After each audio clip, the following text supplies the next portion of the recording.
So we decided this would be called Priority One. Kind of realizing this is, one of the church's, but also one of God's main priority to develop and release leaders. And not just, we had a passion not just for leadership within the church, but also leadership in the business world or in any sort of context that people were finding themselves. How do we release leaders even into, universities and schools and different things like that?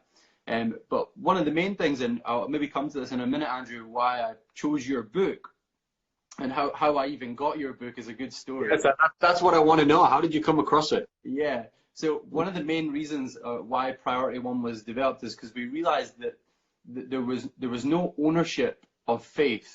There was, or very little of ownership in faith. And of course, you have a chapter in your book called about taking ownership. That's right. Getting it done and really getting passionate about it. And so that was really one of our main things, is we wanted to allow young people to get excited about their faith, take ownership over it, and in turn lead others well. Super. Yeah, so I was invited to this thing in a place called Falkirk, an organization called Youth Alive. Yeah. I don't know if you actually know him, but his name's Stuart Innes. Shout out Stuart. I'm not sure if he's watching. Yeah, good friend of mine. Good. Yeah, so I met him a couple of times, and we kind of then connected on some different levels. And I was invited to a leadership networking day in Falkirk, and they gave out your book. That's right. Yes, I remember that. Leaders that were there. That's right. I sent Stu a bunch of copies just to give out as complimentary copies to the leaders there. So that's where you got it. Yeah. So, well, thank you very much for doing that, because I don't want to flatter you too much, but genuinely, your book has really encouraged me as a leader. It's helped me grow. It's helped me build. It's helped me put a lot of words to things that I didn't really understand. Good. And also now helping a lot more people and a lot of young leaders in and around Scotland and Northern Ireland. And I've been trying to get this book into everyone's hands, because what I love about your book, of which, by the way, I have a few extra copies that I'm planning to kind of send out to some people here by way of maybe a quiz or so, I don't know. Something would be good, yeah. Yeah, exactly. But yeah, one of the things I love about your book and why I want people to get, people to start reading it, is because I feel that you have an ability to take something that other people have made really complex. You can take it and make it really simple. And thank you. Your book, if you don't mind me saying, is so easy to read, but super so easy. Extremely profound. Yeah. And that's something that I really loved about Leadership Locker, is that the concepts are so relatable, so easy to get, that anyone could pick it up and read it and go, wow, I could put this into practice in my own life. Yeah, so that was the hope with the book. Really, it's just small principles that you can unpack in any different direction and in any sphere of leadership you're in, really. Yeah. And it's a huge. I mean, it's a challenging book in many respects. So it's easy to read, but it certainly kicks you up the backside. Yeah. Because the first half of the book is about leading yourself, and then leading others. And I still use that. It's funny to say, but I read my own book even to this day like a handbook, because it's a challenge. It's a challenge. Yeah. Well, I'm pleased you've enjoyed it. Yeah, absolutely. Well, Andrew, can you tell us a little bit about yourself, a little bit about who you are, a bit about your background, a bit about how you find yourself writing a book on leadership? Yeah. Well, interesting story. I mean, I'll condense it, but look, I didn't grow up in the church world. As a teenager, I encountered God and started to get involved in my local church. It was a Pentecostal church, and there was lots of opportunities to work with young people, pretty much like you're doing now. And so over the years, I guess God has revealed who I really am, the gifts that I have, and I've sat under some great leadership. I mean, one of the things about the church world, there may be people watching who are not in the church world, but I tell you, you learn a lot of leadership in the church world, because if you can lead in a volunteer capacity, you can lead anywhere. Yeah. It's one thing to lead in an organization where you have staff members, but to lead volunteers is huge. And so I guess this book is like 25 years worth of working in the church world experience, being privileged to work with some, world-class leaders, and still have many of those friends today. But the book, I mean, I left school, I left school with hardly any qualifications, couldn't really read or write, to be honest. So the thought of writing a book is quite amazing. But it came about, my wife and I, we planted a church 6 years ago, just over 6 years ago, in Hertfordshire in the UK, just outside of London. Okay. We started in a small group in a small house, and now it's gone quite large, exploded. It's called Home Church. The website is homechurch.com. And we were just writing a leadership manual for our leaders, because it's important that everyone gets on the same page. Yeah. And there's a chapter in the book talking about getting people to go in the same direction. And so we were writing this manual, and then one of the directors of the church just said, look, we should just put this in a book, and then we can use it in the church, but also we can resource and gift it to other people as well. So it ended up being a book, and we just self-printed, because I love it. We didn't write it to be a bestseller. We wrote it to help people. That's so cool. The stories I get is exactly as you said. It is so simple to read, and you can't ignore it. It's the simple things. Again, there's another chapter, isn't it? The first chapter of the second half, simplicity. Celebrate simple. Yeah. When things are so simple, you can't ignore them. Yeah. And so this is more. It's written in a style where you can have a conversation about it. You can use it in a small group. You can use it with your mentor, and each chapter is challenging. Mm-hmm. So that's the story of the book. And today I'm still pastoring Home Church. I've got a few other projects on. We also have we do some parenting stuff, because I have five children. My eldest is 21. Nice. And then I've got an 18-year-old, 14, 12, and 7. So busy house. Yeah. All little leaders in their own right.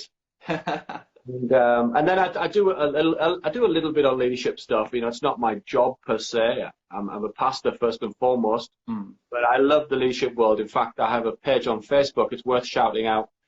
Called Leadership Locker, and every Tuesday night while we're in lockdown, I'm doing interviews with great leaders. And so tonight I've got a guy on, one of the biggest data scientists in the world, who works in the world of AI. It's actually in our church. 8:30 tonight on Facebook, Leadership Locker. If you want to tune in, I'm going to be talking to Mike again about that. So it's more of a hobby leadership for me. Yeah, I love it.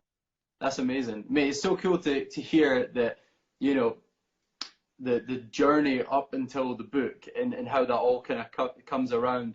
I love that. Hey, all of us, I'm sure a lot of people are going to be asking some questions. I have some questions kind of coming in, Andrew. I'm going to ask you some, and just fire away. That's all right, my friend.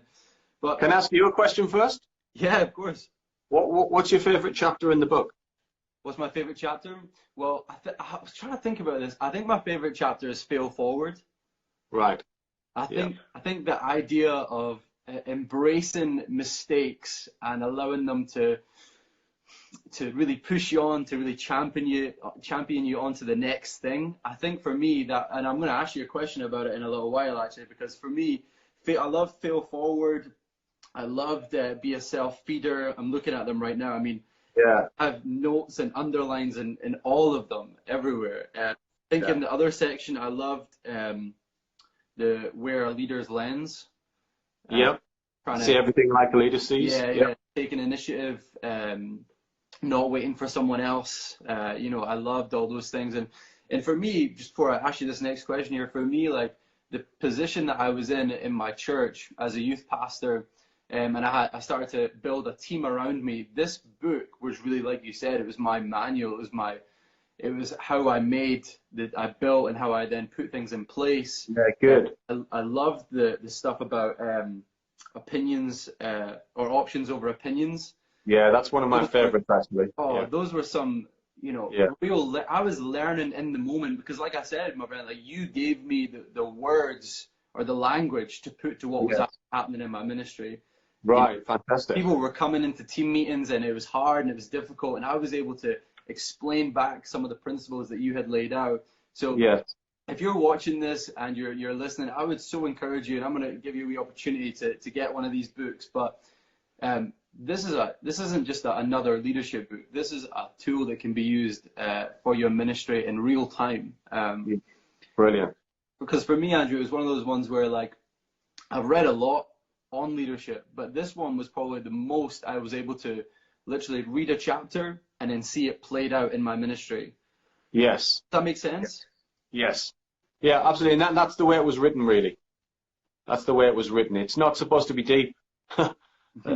We sometimes some leadership books are too deep that we never really put anything into practice. The Leadership Locker was written really as a test, and then do it and put it into practice. And hopefully it's short enough that anyone can read it. Especially, we don't have one specifically for teenagers. I've thought about doing that, but this is definitely readable by teenagers. Yeah. In fact, people of all ages. Yeah, 100%. Well, Andrew, everyone has like people that they like look up to or are inspired by, and there's definitely people in my own life where like I look at them, they're a, you know, a statue above me where I'm trying to get to a position like them, but they also inspire me. And you know, there's leaders all across the world, but also in your own life. And I wonder for you, who would be some leaders that you look up to, who are maybe some role models for you, or who inspires you? Yeah, I've had many across the years, if I'm honest. This whole idea of who is your mentor, who's training you in leadership, you know, it can be someone who's close to you, but it can also be someone who's far away. And some of the more obvious ones are people in church leadership, because that's my area. People like Pastor Brian and Bobby Houston, from Hillsong, Pastor Greg Crushell. Yeah, he has a great leadership podcast which I never miss. So great leaders like that. And I mean, I think my biggest influence has been John Maxwell. Okay. Who you know is often thought of as the #1 leadership guru in the world, and of course he's a believer, he's a Christian. And about 6-7 years ago, I decided to do some certification training with John Maxwell, and I went across to Florida and I did his certification training. Oh, that's cool. And that took me to another level altogether. Right. Altogether. So John Maxwell, Houston's definitely, Craig Rochelle for sure would be some of the. But then there's people all around. I surround myself with people unknown to you who I would say are great leaders. So the guy I'm speaking to Mike, is a personal friend of mine. He's one of our board members. You wouldn't know who he is. He travels all around the world speaking to governments and large organizations.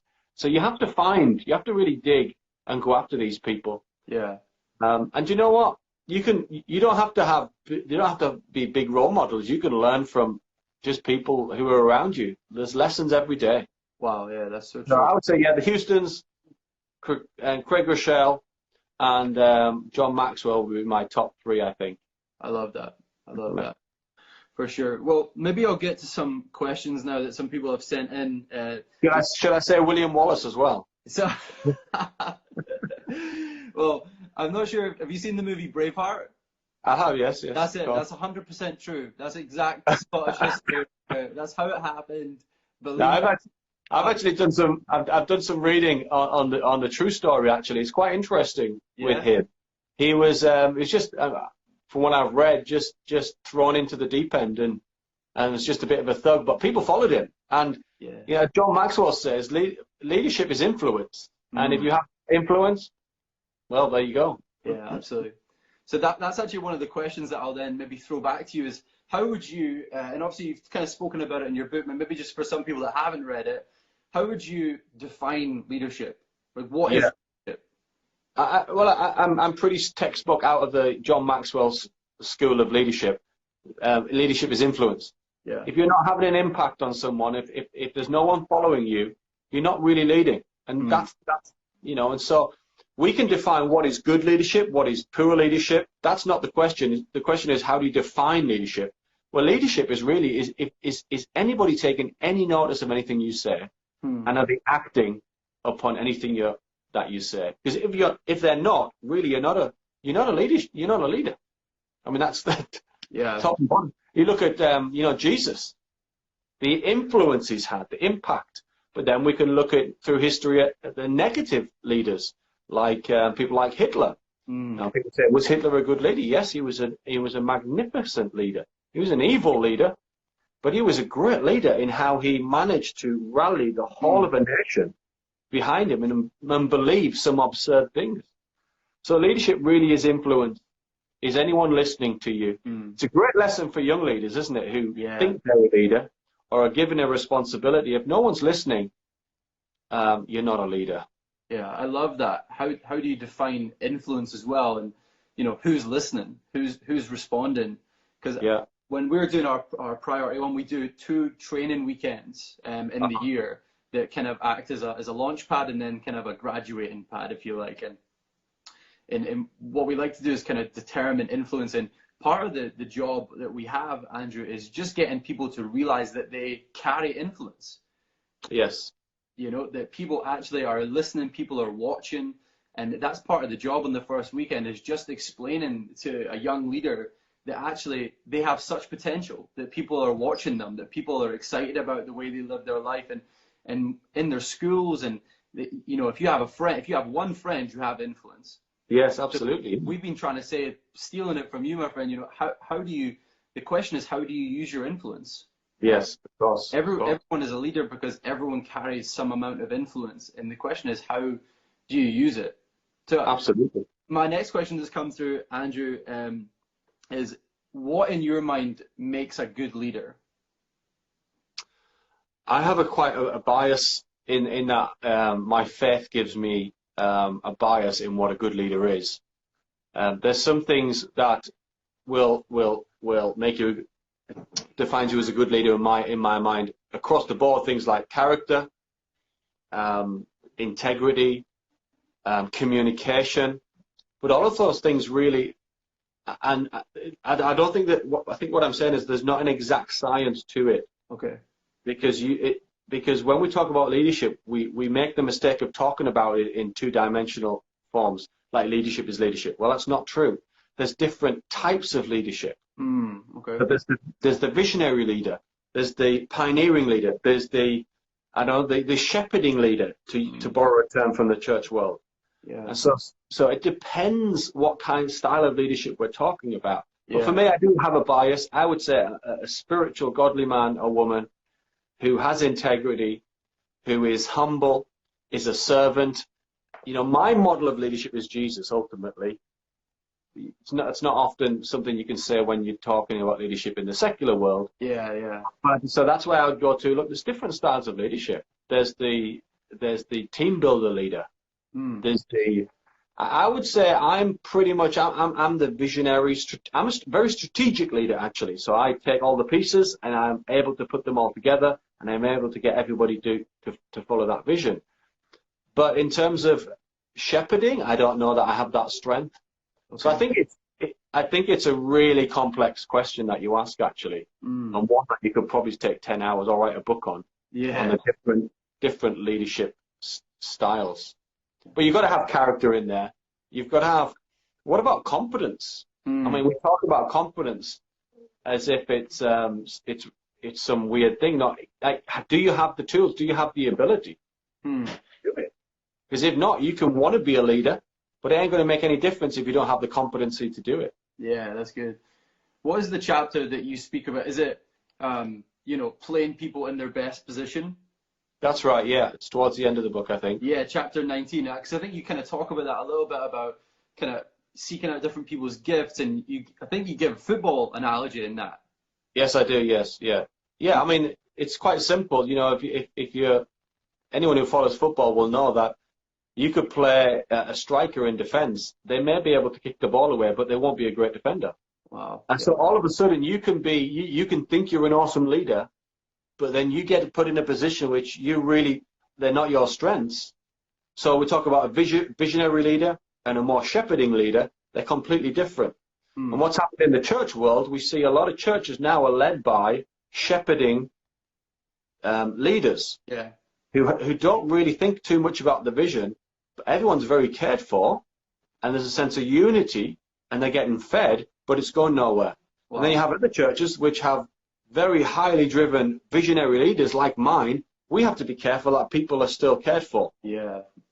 So yeah, you got to find what your position is, what your strength. Something that I look at and constantly analyze and listen to my friends their opinions on. In fact, on my weekly show that I host every Tuesday night, the question I always ask is of my guest, what do you think my strengths are, and what do you think my superpower as a leader is? Wow. And then on the other side of that, what do you think my greatest weakness as a leader is? You've got to know what those things are.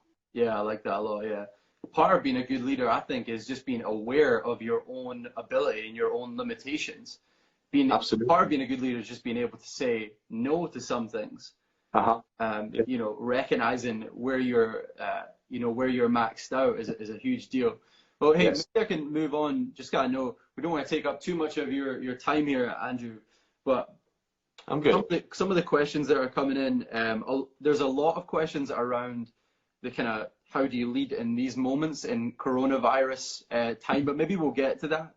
One question came in from Tori over in Northern Ireland. She says, what would be 3 things you would advise someone who is just starting out as a leader? 3 things that you would advise for a leader that's just starting out. Listen more than you speak. Wow. When you start as a leader, you think you know everything. You know nothing. So young leaders that are constantly, do my head in. Just shut up, sit on the table, and listen, and you might learn something. That's the first thing. Wow. Secondly, is try and get in the room with leaders that you respect. Try and hang around leaders who are better than you, because you're not going to learn if you're the smartest person in the room. That's just a bad place to start. Yeah. You should be when you're in a team meeting or you're on a team, you should look around and you should feel intimidated. Yeah. And think, wow, these are awesome. And I just try and surround myself with people who are leading better than me. So that's one. First thing, shut your mouth and just listen. Second thing, try and hang around with leaders who are really going somewhere. And be intentional about that. Call someone up. You just said to me, could I ask you some questions? And I said, yeah, let's do a Facebook Live. I'm sure you weren't thinking we would do this, but unless you reach out to people and you've got a good spirit about you, it's not going to, you never know. Yeah. The third thing I think would be just you got to serve, man. You got to serve your way up. Like if you're lazy and if you want the quick win, it's never going to work. Wow. I'm 46 right now. Man, you don't look it. Your hair is looking great, I had to cut it myself because we're on lockdown. I had to get the clippers out. Yeah, so it looks good here. I've massacred it here and at the back. You don't want to see it. But listen, 46, and that's a lot of learning. Yeah. You've got most young leaders know nothing. That's the truth. So if you get used to the fact that young leaders just keep this closed, go for it, ask God, what is my gift, and learn and listen. Learn and listen. I think, as a young leaders really need to know that actually there's so much time ahead of them. 100%. Yeah. We're often, that's a very biblical thing, isn't it? We're so quick to want to speak and get everything out and be in charge and do all these things, but actually there's so much. Some advice I would give to my younger self, and I'm only 26. Right. So my advice to my younger self would have been just slow down.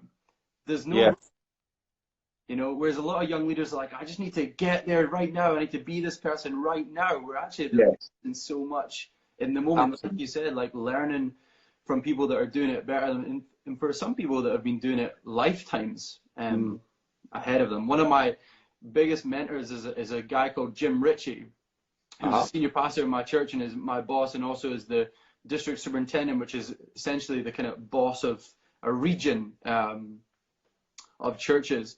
And he would always hold me accountable to this, that there's a lot of opportunities that he didn't give me early on because he knew my time would come.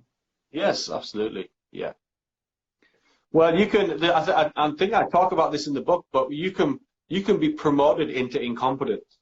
And as leaders, we can, because we see potential in people, we can bring them through quicker than they should be. And we see this in football. Do you follow football? Yeah, mate. What team do you support? Newcastle. Newcastle? Because that's where I'm from. Fair enough. I like that. What about you? Well, Don't say Liverpool. Straight up Liverpool. That's predictable. Yep, yep. I'm a glory hunter. But you know, one of the biggest critics, biggest criticisms of football managers is that they don't bring the youth through quick enough. But any great manager will tell you that you've got to bleed them through slowly. It takes time. Because what happens is they bring a superstar through, they get so many injuries, and their career's over by the time they're 24. Wow. So I think the same can be true. We can. Wow. You're right. We need to. It's slow burn. Yeah, take time. Hey, so another question that's come through, Andrew, which is quite similar. Maybe I'll just sum it up. So, from Laura Davidson, also over there in Northern Ireland, what's been the best piece of advice that someone's ever given you in leadership? Oh, I've had so much advice. I don't know. I think I'd find it in books. I find it easier to answer that question by telling you some of the great books that I've stirred with. Like John Maxwell's 21 Laws of 21 Most Influential. What was it? Irrefutable Laws of Leadership or something like that. Yeah, something like that. Yeah. So I think more books. I don't think there's one thing, if I'm honest. Okay. I think I've just sat through. I'm a student of leadership. I like to watch it. I like to read books. I like to watch people. I like to listen to other leaders. And I think my leadership has evolved over the years. I can't think of one bit of advice other than loads of stuff in the Bible. Amen. Yeah. Hey, what was the best chapter to write in the book? What was your favorite chapter to write? My favorite chapter to write. I'll maybe just talk through some of them. I mean, the first chapter is get organized. It's followed by stay disciplined. So they're all verbs. You know, get organized. And what I found was interesting is that people would think I'm a very disciplined person, and I realized I'm not. I'm a very organized person.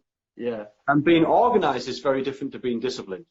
Being organized is getting started, and it's all about intentions. That's good. Being disciplined is about carrying it through. So if I start an exercise regime, if I start a diet, if I start reading a book, I've realized I'm really good at starting things and not so good at finishing things.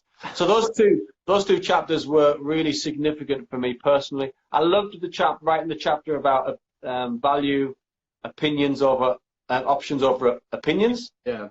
Because there's nothing worse than sitting in a room with people and all they do is bring their opinions. What you really need is options. I love the second half of the book about leading others. I enjoy writing that more. Celebrate Simple.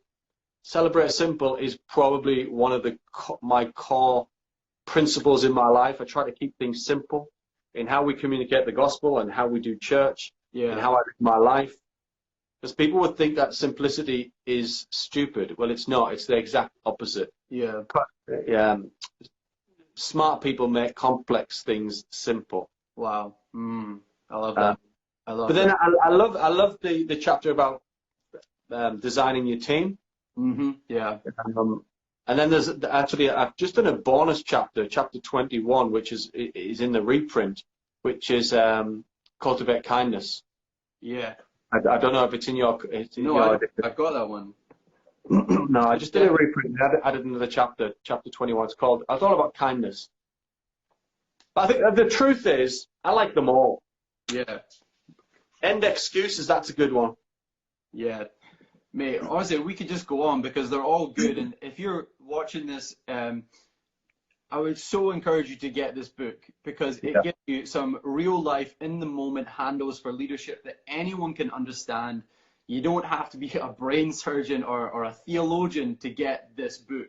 Yeah. But actually what it will do is it will give you real handles to start putting things in place right now, even if you're not in a place of what we would call leadership. You're not in a titled position.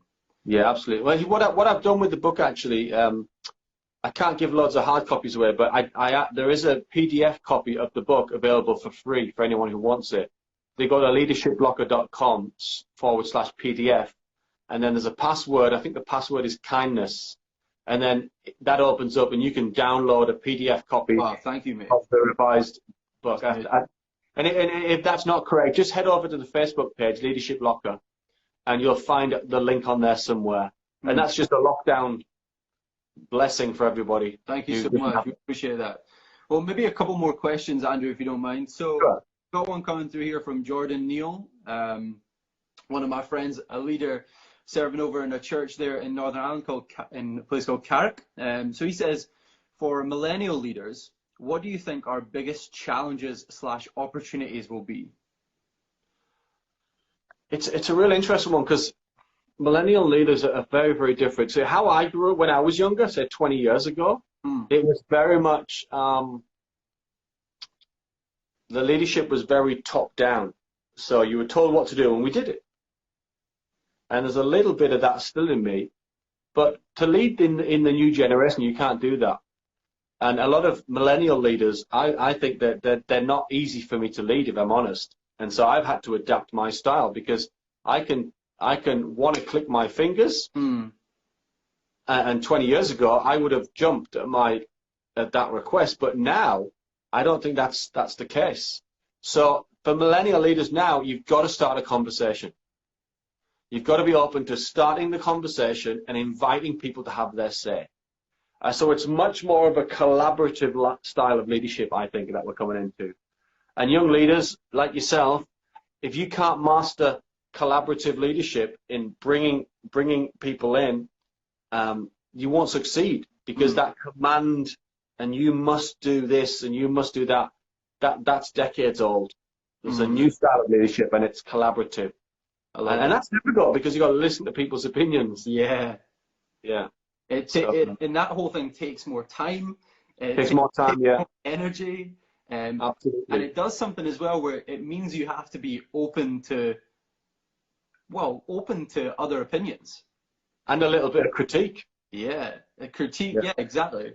So another question, let me just get it up here so I read it right. How do you manage to get people on board with a vision? Oh, I think that's easy. I think that's one of the easiest things. That's one of the easiest things. I think if you don't believe it yourself, no one will ever get on board. You've got to believe it yourself. I love that. You've got to believe it. And if you live it, you talk it, you eat it, you drink it, you smell it, you sweat it, it will attract the right kind of people. But however, I think, and I'm not sure if I say this in my book, I must do because it's one of my most frequently used quotes is, you've got to work as hard at repelling the wrong people as you do at attracting the right people. Wow, that's good. Yeah. And because otherwise, if you just take anyone on board, you're going to be stuck with a lot of people who are going to cause you a lot of problems. So I work very hard. I don't pull the punches with people. I say, look, this isn't for you. Please don't get involved because you're going to slow me down. Wow. That's a big one. Yeah. Yeah. And you're not supposed to lead everybody. We sometimes get so egotistical and think that the moment we speak, people will flock and follow us. It's not true. We're never as good as we think we are. Wow. Yeah. And, the truth is what you're saying will resonate with some people. It won't resonate with everybody. And you've got to be okay with that. So that's why, if it's in you and you've got a conviction about it, but also you've got to be able to communicate well. If you can't communicate the vision, that's going to be tricky too. Yeah. So you've got to hone your communication skills, perhaps take some lessons in how to communicate. That's certainly what I've done over the years. That's so good. Mate, there's a lot of questions coming through about a moment in your life where there's been a mistake that you've had to learn from, or a moment that you've had to pivot from, change something dramatic in your life because of something you've done, and I guess people are maybe looking for a bit of a handle or a real-time example of an experience you've had. And obviously you do talk about that in a number of your chapters in your book, but I wondered if there's maybe a recent one, a mistake that's kind of made you think or made you change something. It's difficult to think on the spot of something specific. I know how I've changed generally over the years. That is, like I've just said, being more collaborative in my leadership style, where I was developed under a leadership style which was very much quite domineering. Mm. I'm a very strong personality. If you spend any time with me, you get to know I'm a very strong leader, and that has good things about it, and then it has a negative side, because every strength taken to an extreme becomes a weakness. Wow. And so I think over the years I've had to definitely adapt. So I've had to ask more than demand. Mm. So instead of demanding, I've had to ask. Okay. Yeah. And like you said, it takes longer. So I think most of the mistakes I've made over the years have been not adapting my leadership to the latest leadership style. Wow. Yeah. I think as I look at my leadership over a 25-year journey, you probably have to adapt every 5 years. And that's why you need to keep reading and keep learning and keep listening. Yeah. Mm-hmm. Because, I mean, we live in a crazy world now, don't we? Where you're not even allowed to have an opinion. You've got to be careful what you say, how you ask it. So, and that's very general. I apologize. I can't think of anything. No, you're good. I think what you're saying is so on the ball. And hey, what would you say about, because obviously as young leaders kind of come through the ranks, as it were, or even as they grow, and for anyone and everyone in life right now, comparison is a big deal. And in the one that I really like, the fail forward, you talk about, you give some good tips and hints on how to fail forward, and one of them is kick comparisons. Yes. How important is it for people to put a line in the sand where there's people they can look up to and there's people they need to stop comparing themselves to? What would you say to that about comparisons? Yeah. Well, it's huge, and that's why it's in the book. It's absolutely huge. Because if you're going to constantly compare yourself to someone, you're never going to live up to that expectation. And really, you put a lid on your leadership. I think one of my things I'm thankful for is that it's never been a massive issue for me. Okay. I've always, it's difficult sometimes when people say, oh, your style is this and you're like that. But sometimes you've just got to say, well, I know, and that's my strength. And so I can, and whatever your strengths are, there's always sharp edges. So you've got to file down the sharp edges. I think it's not good enough to say, well, that's the way I am. That's a real poor. That's not a leader's response. We adapt, we grow, we shave off the edges. Yeah, that's good. But I don't really know. I don't really know too much on that. I think for me, and maybe where I was going with that question is you were on it at the start. You said the reality is if you're always comparing yourself, you never actually get to be yourself. If you're always looking to the next person, you're always holding yourself sometimes to a too high a standard. Yes. And I find with some of the leaders that we're developing up here, Andrew, I'm sure you've seen this yourself, like they're so busy looking around. They're not looking, sounds cliche, but they're too busy looking around. They're not looking inside. Yeah, absolutely. We're so quick to see the potential and the excellence in someone else, and we can't take a minute to look at ourselves and cheer ourselves on, Well, it's a modern day phenomenon, isn't it? Phenomenon. We're all comparing ourselves to each other. I think the one thing that really helped me is when I read in one of John Maxwell's books when he talked about the different styles of leadership, and then I was able to see, oh, that's me. That's my position on the pitch. So it's okay if I'm not a winger. It's okay if I'm not good at putting the goal in the net, but I'm really good at keeping the ball out of the net. Wow. And then I just really, you've got to be able to play in most positions when you're needed. But ultimately, if you try and be somebody else, we're back to the Bible here in terms of, God created us who we are. And we've got to work with who you are. And the truth is, not everyone would love me on my style of leadership, but I've got to be okay with that. As long as I'm not arrogant in that, we're all different. Yeah, absolutely. I love that. That's how I describe it. What's your leadership superpower? What are you great at? What do you bring to the table? Yeah. And then surround yourself with other people who don't have your gift, but have a gift that you need. Yeah. And there's such an important part as well, not to be intimidated by what other people have. And actually, 100%. It's something we're missing in the church right now, is this ability to see that everyone is on the same team. Yes. We need to stop, oftentimes the church is, I don't want to be critical about the church, that's not right either.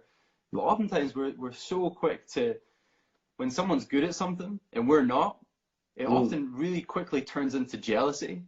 Yeah. And it turns into this kind of negative comparison where you can't celebrate what they have. And it has to be okay, especially as we grow and learn as leaders, that actually it's okay to not have something and need to, and you need to have areas in your life where you can grow. Well, if you look at all the best leaders in the world, I say best, the most successful leaders in the world, they're all secure. Yeah. They're not insecure. Because what happens if you're an insecure leader, other really smart leaders will not want to be around you. And so if you're a secure leader, you will attract leaders that are better than yourself, and that's the goal. Yeah. I think you said it earlier on in our conversation to something else that, it's a problem if you're the smartest person in the room. Yeah, 100%. You got to get other people in the room. You got to find yourself in places where you're not the best, because otherwise, how can you learn? 100%. Yeah. Yeah. And that has probably been one of the hallmarks of my life. I've tried to be in the room with smarter people. And do you know what? It's scary. It can feel intimidating. But as long as you're confident in who you are and you're there to learn, and again, if I'm in a room with smarter leaders, I shut my mouth and I listen and see where I can learn. Wow. Yeah, that's awesome. Well, maybe as we come to the end here, Andrew, I have a couple more questions for you, if that's all right. Yeah, it's fine. One of the last chapter before you've added a new one, right at the end of this book that I've got on positivity, positivity. Yes. That again is one of my favorite chapters where you I love it. The characters. I love that. But I guess for me, like one of the reasons that chapter, and actually a lot of the young people that have read this book and have been reading it and use it as a manual, as a tool, this is often one of the chapters that they come back and say to me things like, I didn't know I could be so positive. And that's because, I don't know about you, but I have often found that the church, if we're speaking about that one context, can often be quite a negative place. And that obviously is determined by your experience of church, but oftentimes it can be quite a negative atmosphere you find yourself in. Yeah. And I think, look, negativity and positivity is a choice. I don't believe we're born with that. You're not born a negative baby or a positive baby. Yeah. It's often it's not nature, it's nurture. It's how you're brought up. And I was brought up in the northeast of England, and just council estate. Life was pretty negative. Everyone was against you. No one wanted you to succeed. So when you grow up in that, like that, it's difficult. But you have to choose. And when I became a Christian and started to read the Bible, I started to realize that there was a lot of positive things about my life. And that's really, my faith changed me. There's no two ways about it. Wow. I started to believe in who I was and speak who I was out. And that, but it takes time to believe it. But it is a choice ultimately. And if you find that you have a team of negative leaders, that's your problem. Yeah. Perhaps you are the problem. Yeah. I think for me, like, I hope, when people find themselves in my company, that they would say that they feel encouraged, that they feel built up. And that is, like you say, it's because I decided that I wasn't going to lead anything, or I wasn't going to be part of anything that people left feeling worse off than when they came.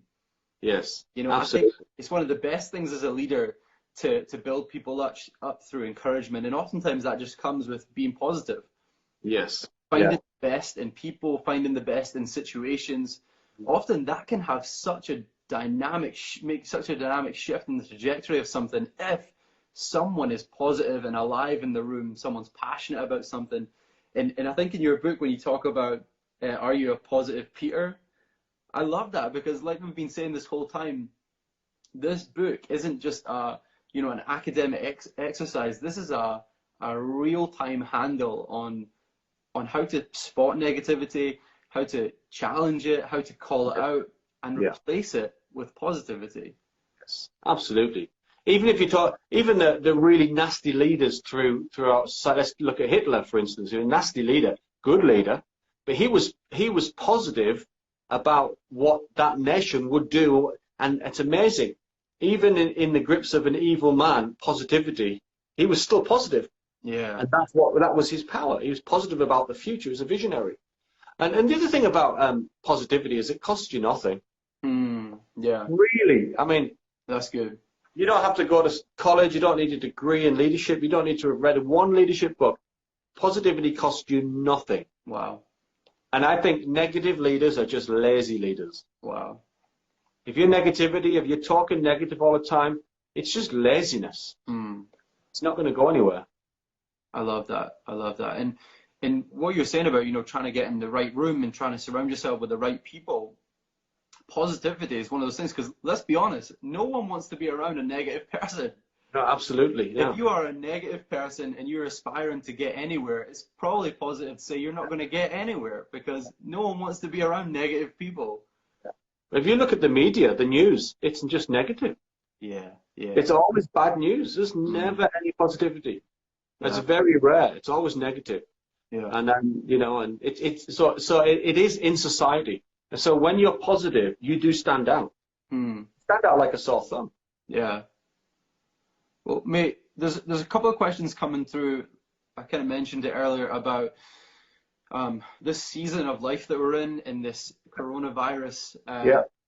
This hit everyone, and is obviously taken a lot of lives, and it's tragic and it's hard, and we're really believing something positive's going to come here soon, and trying to believe God's at work. But obviously for leaders right now, and I know for sure there's a lot of leaders watching, I can scroll up and see a lot of names. There's a lot of leaders that I know that are in charge of youth ministries, or they're in charge of some national things, or they're actually a senior pastor in a church.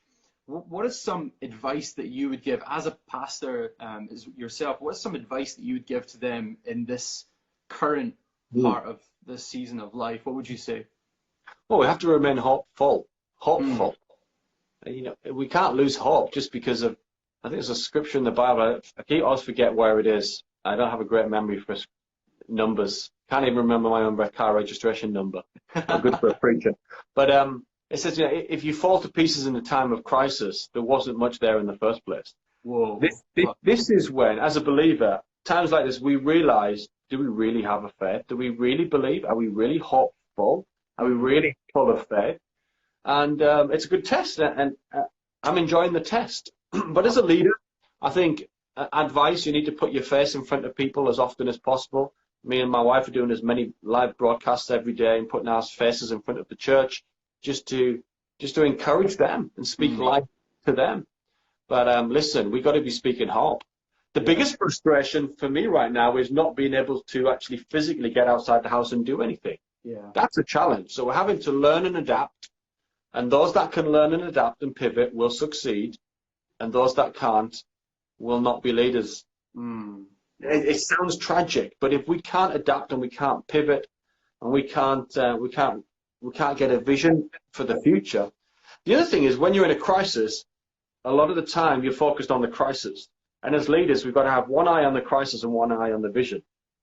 So I have pages of notes of things that we need to do once this is through, and what it will look like and what changes we need to make. That's cool. Yeah, I think that's the big thing. So as leaders, don't get too bogged down on the crisis at hand. Keep one eye on the job in hand, but another eye on the vision. What is church going to look like this time next year? Get a piece of paper and write it down. Yeah, I love that. What is it going to look like a year from now? And start working backwards. That's what I'm having to do. That's amazing. That's a good word right there. I love that. Well, mate, this has been really cool. I think this is a great thing. We'll need to do it again. Absolutely. Anytime. Absolutely, yeah. Hey, couple of things here. Lastly, in a season of leadership, because for me, this is a personal question right now, perhaps. For me, in a place of leadership now where I've just come out of a youth ministry, and I've been leading a youth ministry for 6 or 7 years, and kind of come out, and now I'm in this kind of sphere of church planting with a team of people in Dundee, which is awesome, and I find myself in a really great leadership team, some really excellent leaders. What do you think is something really important around the subject of no, like the necessity to have a title. Because I've found even for me coming away from the title of having, the youth pastor title to now no title and you're in this really early stages church plant, it's actually, if I'm honest, been quite a difficult thing. And your book and a lot of the chapters kind of helped me kind of come through a lot of that, realizing to adapt to the situation and different things like that. What would you say to that around when we planted our church 6 years ago, we intentionally kept a very flat leadership structure. So you know how leadership structure is here, then he's here, he's here. Yeah. I believe in all of that, but we didn't give any titles to anybody. In fact, we were just leaders of the church. Wow. We weren't called senior leaders, founding pastors, lead pastors. We were just leaders of this new church. Wow. And nobody had a title for as long. And I get asked this often when concerning church planting. How do you structure people? What responsibilities do you give people? I say, always put it like this.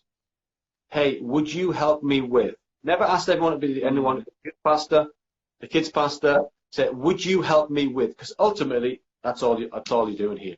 The reason I need you to help me is because I don't have time to do everything. Would you help me with? And so we kept a very flat leadership structure. In fact, now you wouldn't really know the titles of many of our leaders. And the beauty of not getting attached to titles is that it makes you available for another role very, very quickly. That's cool. Yeah. If you get attached to a title, you are boxing yourself in. So I've been in situations where I've had six roles or 6 big things on my desk to do, all with their own titles, but I just say I'm one of the pastors. When I was working in a big church in London, huge church, people ask, everyone wants to know what's your role. My son Jackson, he's our middle boy, he's quite competitive. He always wants to know who's in charge. And then after you, Daddy, who's in charge after you? And then after them, who's in charge? He likes that order. Yeah. But the truth is, that's dangerous territory. Wow. You have to tell people if you have to be told that, if people have to be told that you're in charge, you're not really leading them in that situation. Wow. If you need a title, people ask me what I do for a living when I'm out. I just say I lead a church. I don't say I'm the founding pastor. I'm the senior leader. What is a title anyway? It can really be a noose around your neck. Wow. We can get attached to titles. Yeah. There's churches with 100 people in and they've got an executive pastor. Why have they got an executive pastor? Yeah. Like, you need an executive when you've got thousands of people. Yeah. Wow. So that's just my personal, I hope I don't offend anyone there, but that's my personal take on it. You shouldn't give it a rip. I mean, just this week in lockdown, guess what my title's been? Lead pastor, production manager. Look, this is where we are broadcasting from. Yes, love it. We don't have a tech team. We don't have a building. So I am now the sound technician, the production manager, the lighting engineer, the script writer, and the lead pastor. I mean, it means nothing. Yeah. You just do what you got to do. Yeah. But leaders find a way. And the only title that you should be concerned with is people saying he's a good leader. She's a good leader. Or what's their title? I don't know, but I know he's a good leader. Yeah. Yeah, absolutely. That's really all that concerns me. Yeah, I love that. Leader, that's our closing word right there. That's a tweetable statement right there. Leaders find a way. Yes, they do. I love that, mate. I love that. Well, hey, like I said, I've got a few. If you're watching this, thank you so much for hanging out with us for a little bit and asking some good questions. I hope, I'm sure we hope this has been something of encouragement, something of challenge, something to spark some thoughts, get you thinking about different things, but also to really build you up in your leadership. And of course, Andrew kind of gave us that tip there about the PDF, but also I do have a couple of books spare. So if you comment on this, maybe the first couple of people to comment, I only have 2, but if you're the first 2 people to comment there, I'll send you a free book that I'm sure will give you some reading in this quarantine stage. But Andrew, listen, this has been awesome, mate. I'm super appreciative of you coming on here and chatting to me and chatting to all of us, but also just really want to encourage you and say, up here, we've never met personally, but your book, your words, your learning has really helped me and encouraged me. So thank you so much for No taking a problem. step out and writing this book, because it's definitely. Just want to encourage you, keep going, keep being passionate about leadership, and just do your best. Thank you, my friend. Hey, And listen, just want to say to everybody, if you're not doing anything tonight, 8:30 tonight, I'm going to be on the Leadership Locker Facebook page talking to Mike Bigemby. Hey, listen, you might find some fascinating things. This guy is a genius. So you'll find that really interesting. We do it chat show style. That's 8:30 tonight. Go watch it, guys. So, Andrew, can I pray for you really quickly? Yeah, go for it. I'd love that.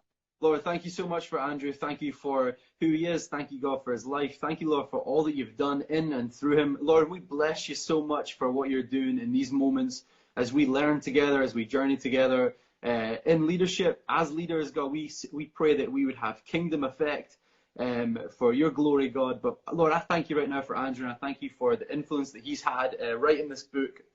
And, Lord, we just declare and prophesy, Lord, we're excited for the next book. Lord Jesus, we love you and thank you in Jesus' name. Amen. Yes, amen. Amen. Andrew, great chatting, mate. God bless you. Keep in touch. Bye-bye. Bye-bye.